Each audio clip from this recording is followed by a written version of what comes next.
He'd been operating MRI machines for 19 years, positioning patients, running scans, helping doctors see inside the human body with magnetic imaging. Just another elderly technician trying to stay useful in retirement. Until a magnetic field emergency threatened to turn the hospital's most powerful diagnostic tool into a deadly weapon.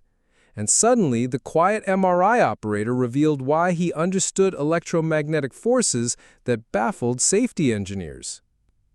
Arthur Benjamin Nakamura was 74 years old, with silver hair that remained perfectly combed despite long shifts, and dark brown eyes that seemed to monitor electromagnetic field readings with the precision of sophisticated instrumentation. His steady hands moved with practiced economy despite his age, positioning patients and adjusting scanning parameters with tolerances measured in millimeters, while his voice carried the calm authority of someone who understood that magnetic resonance imaging involved forces powerful enough to be lethal if not properly controlled. Welcome to the Human Stories. Before we continue this incredible tale of hidden expertise and life-saving magnetic knowledge, tell me in the comments what city you're watching from today. And if you believe stories about quiet masters deserve to be heard, hit that subscribe button. Regional Medical Center in Portland, Oregon, housed one of the most advanced magnetic resonance imaging facilities in the Pacific Northwest, where 3 high-field MRI scanners provided diagnostic imaging that helped physicians diagnose everything from brain tumors to sports injuries. The 3 Tesla magnetic field strength represented enough electromagnetic force to instantly attract ferromagnetic objects with potentially fatal velocity, while generating radio frequency energy that required precise safety protocols. Arthur had worked as lead MRI technician for 19 years, operating scanners that cost over $4 million each while ensuring patient safety during procedures that exposed people to magnetic fields 60,000 times stronger than Earth's natural magnetism. His responsibilities extended far beyond routine scan operation. He managed electromagnetic safety protocols, maintained equipment calibration, and trained medical staff in magnetic field hazard recognition. His approach to MRI operation combined technical precision with patient care, explaining complex imaging procedures while ensuring that every safety protocol was followed exactly. Arthur understood that MRI technology required respect for electromagnetic forces that could cause instant death if safety procedures were compromised. Mr. Davidson, before we begin your scan, I need to verify that you have no metal implants, pacemakers, or foreign objects that could be affected by the magnetic field. The scanner generates forces strong enough to pull metal objects through the air at dangerous speeds.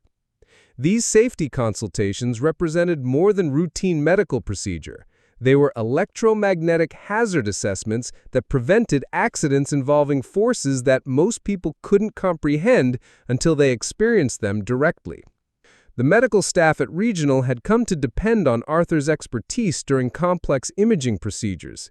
His understanding of magnetic field behavior, ability to optimize scan parameters for difficult cases, and knowledge of emergency protocols made him invaluable for procedures that pushed MRI technology to its operational limits. What none of them realized was that Dr. Arthur Nakamura had spent 35 years developing magnetic systems with electromagnetic forces that made medical MRI scanners look relatively simple by comparison. Arthur lived alone in a comfortable house 15 minutes from the hospital, a well-maintained structure that he had carefully shielded from electromagnetic interference using techniques that exceeded residential requirements. The main living areas were furnished practically but comfortably, reflecting the tastes of someone who appreciated precision engineering over decorative excess. But the home office revealed technical capabilities that exceeded MRI technician requirements. The walls displayed electromagnetic field maps and research documentation spanning 30 years of magnetic systems development. Fusion reactor magnetic confinement systems that had advanced nuclear energy research, particle accelerator magnets that had enabled fundamental physics discoveries, and electromagnetic propulsion research that had contributed to advanced aerospace projects. Bookshelves held technical references that most electromagnetic engineers would consider graduate-level material: magnetic field theory texts, superconducting magnet design manuals, and safety protocols for managing electromagnetic forces that could affect entire buildings. Filing cabinets contained project documentation for magnetic systems that had shaped how America approached everything from medical imaging to national defense. And in a secured safe that seemed excessive for medical imaging work were credentials that would have transformed how Oregon's medical engineering community viewed their MRI technician: a PhD in electromagnetic engineering from MIT, senior scientist credentials from national laboratories, and consulting agreements with the Department of Energy that had shaped how the United States developed controlled fusion and particle physics research. Dr. Arthur Benjamin Nakamura, internationally recognized authority on high-field magnetic systems and electromagnetic safety. His career had focused on designing magnetic confinement systems for fusion reactors, developing superconducting magnets for particle accelerators, and establishing safety protocols for managing electromagnetic forces that exceeded anything found in civilian applications. The work had taken Arthur from laboratory research that pushed the boundaries of what was possible with controlled magnetic fields to industrial applications where his designs enabled scientific discoveries that advanced human understanding of fundamental physics. His expertise had been crucial in developing the safety standards that governed how American research facilities managed electromagnetic hazards. Retirement in 2005 was voluntary rather than mandatory. Arthur had accumulated enough years in electromagnetic research to retire with full pension while still young enough to pursue medical work that didn't involve the security classifications and international travel that had characterized his national laboratory career. The MRI technician position wasn't about financial necessity. His government pension provided comfortable retirement income. It was about applying electromagnetic expertise to helping individual patients, rather than advancing weapons research. Using magnetic field knowledge to serve medical diagnosis rather than national defense projects. And continuing to work with sophisticated electromagnetic systems that challenged his technical abilities. But 35 years of electromagnetic systems expertise doesn't just disappear because someone changes from fusion research to medical imaging. And Arthur's trained understanding continued monitoring magnetic field behavior that could affect hospital safety in ways that standard medical engineering might not detect. Wednesday, November 7th started like every other workday.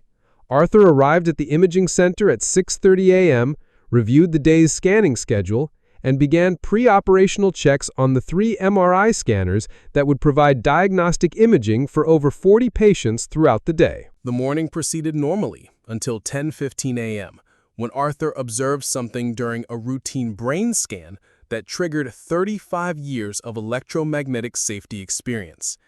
The primary MRI scanner was exhibiting magnetic field fluctuations that weren't detectable through standard monitoring equipment, but were visible to someone whose career had been built on recognizing electromagnetic instabilities that could indicate system failures with catastrophic potential. Dr. Nakamura had observed similar signatures during fusion reactor operations, when magnetic confinement instabilities had preceded containment failures that could have released enough energy to destroy entire research facilities. The MRI scanner's electromagnetic behavior suggested that superconducting magnet systems were developing instabilities that could lead to sudden magnetic field collapse, a quench event that would instantly release stored electromagnetic energy equivalent to several sticks of dynamite while filling the imaging suite with helium gas that could asphyxiate anyone in the room.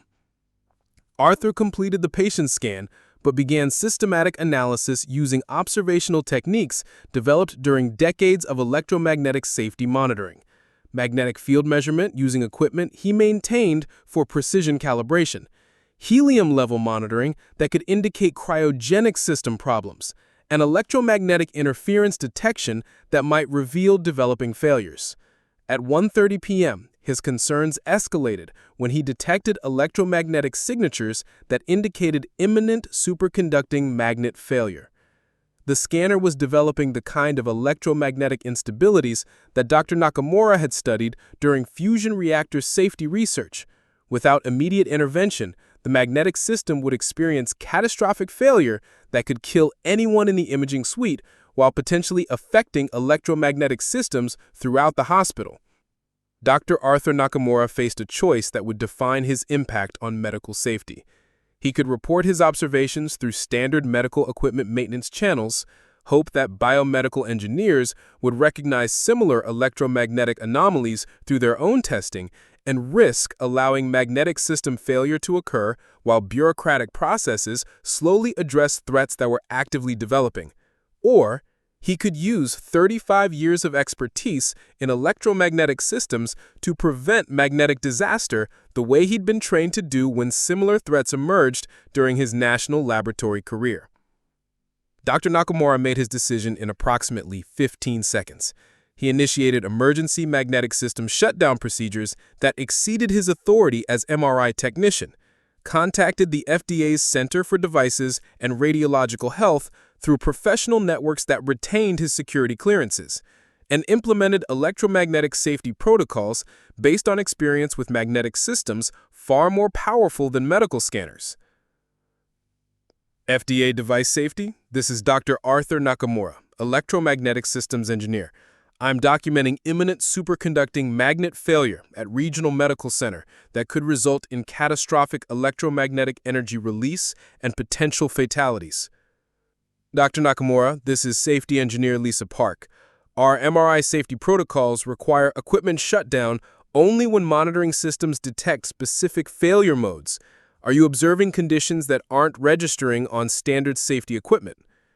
Arthur's voice carried the clinical precision that had characterized thousands of similar safety reports during his national laboratory career. Engineer Park, I'm detecting electromagnetic field instabilities that indicate superconducting magnet quench development. Based on my experience with high-field magnetic systems, we have less than 2 hours before catastrophic failure that could kill anyone in the imaging suite. Sir, our biomedical engineers haven't detected the kind of problems you're describing. How are you identifying magnetic system failures that aren't apparent to standard monitoring equipment? Engineer Park, I'm using electromagnetic analysis techniques developed during fusion reactor safety research. The magnetic field signatures I'm documenting match patterns that precede catastrophic magnetic energy release in high-field systems. Within 4 hours, federal biomedical engineers specializing in MRI safety were conducting emergency assessment that confirmed Arthur's analysis. The superconducting magnetic system was indeed developing instabilities that would have caused explosive energy release, filling the imaging suite with potentially lethal helium gas while creating electromagnetic effects that could have damaged life support equipment throughout the hospital. Dr. Nakamura, how did you identify the magnetic system failure so early when our standard monitoring equipment didn't detect these problems? Engineer Park asked during the emergency investigation. Arthur looked around the MRI suite that had been evacuated based on his electromagnetic safety analysis. Engineer Park, I've spent 35 years working with magnetic systems that make medical MRI scanners look relatively simple. The electromagnetic signatures I recognized are identical to those that precede catastrophic failures in fusion reactor magnetic confinement systems. The magnetic system repairs that Arthur's analysis had initiated prevented what could have been the deadliest MRI accident in medical history, while establishing enhanced electromagnetic monitoring procedures that improved MRI safety throughout the medical imaging industry. The story remained largely within biomedical engineering publications, protecting both operational security and Arthur's privacy, while ensuring that MRI safety protocols incorporated lessons learned from high-energy physics research that could complement standard medical equipment monitoring. Arthur returned to his MRI operations, serving patients with the same careful precision that had characterized his pre-emergency work. But something had changed in his relationship with the medical engineering community and his understanding of how his expertise could continue serving electromagnetic safety. Arthur, thank you for identifying the problems with our MRI scanner, said Dr. Patricia Williams, whose patient had been scheduled for the scan when the emergency shutdown occurred. The biomedical engineers said your analysis probably saved several lives. Arthur looked around the imaging suite where enhanced electromagnetic monitoring now provided additional safety protection for patients and staff. Dr. Williams, I've been working with magnetic systems for most of my adult life. Whether I'm operating fusion reactor magnets or medical imaging equipment, the physics stays the same. Electromagnetic forces require constant respect. Were you really a magnetic systems engineer? Arthur smiled, adjusting his medical center ID badge that covered federal credentials he'd hoped never to need again. I've spent my career making sure powerful magnetic systems operate safely. Now I get to apply that knowledge directly to helping individual patients, rather than advancing scientific research. Dr. Nakamura continued his MRI technician work until he was 81, serving as informal electromagnetic safety consultant for the FDA while maintaining the trusted medical imaging service that helped physicians diagnose conditions that improved thousands of lives. Because he'd learned that the most effective electromagnetic safety often comes from people whose expertise exceeds their visible roles, whose dedication continues regardless of official titles, and whose magnetic field knowledge serves both individual patients and medical safety with equal commitment to ensuring that powerful technologies enhance rather than endanger human life.